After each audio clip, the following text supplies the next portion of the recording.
Okay. So have years welcome to Friday poster. So ఇప్పుడే Jack cinema అయితే చూశాను. Jack కొంచెం క్రాక్ అన్నారు, బట్ నాకైతే చూసినంత వరకు జాక్ చూసిన వాళ్ళకి క్రాక్ అనే లా అనిపించింది.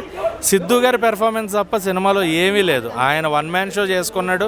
And Vaishnavi Chaitanya is a good performer, but ఆమెకి పెర్ఫామ్ చేసే స్కోప్ అయితే దొరకలేదు అనిపించింది. అండ్ మ్యూజిక్ అయితే యావరేజ్, మ్యూజిక్ కూడా పెద్ద గొప్ప మ్యూజిక్ ఏం లేదు.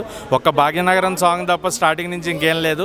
అండ్ బొమ్మరిల్లు భాస్కర్ గారి మార్క్ అయితే ఎక్కడా కనిపించలేదు సినిమాలో.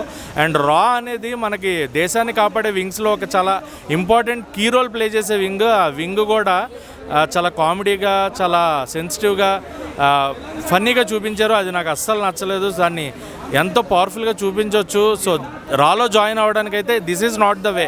ఏదైతే సిద్ధు గారు చేశారో అది వే కాదు. దాన్ని ఇంకా బాగా చూపించచ్చేమో అనిపించింది.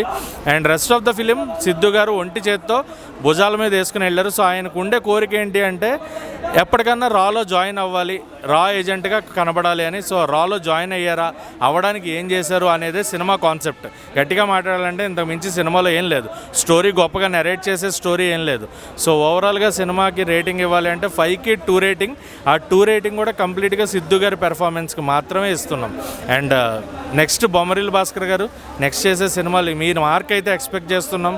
ఖచ్చితంగా నెక్స్ట్ చేసే సినిమాలు ఇంకా బాగా చేయాలని మనస్ఫూర్తిగా కోరుకుంటున్నాం. You have to give a good comeback అని ఖచ్చితంగా మీ ఫ్యాన్స్గా మాకైతే ఉంది. తొందరలో కంబ్యాక్తో మళ్ళీ మంచి ఫిలింతో వస్తారని కోరుకుంటూ, సో ఇంకా ఈ వీక్ చాలా సినిమాలు ఉన్నాయి. ఆ రివ్యూస్తో మళ్ళీ మేము ముందుకు వస్తాం. This is Ravi signing off. Thank you.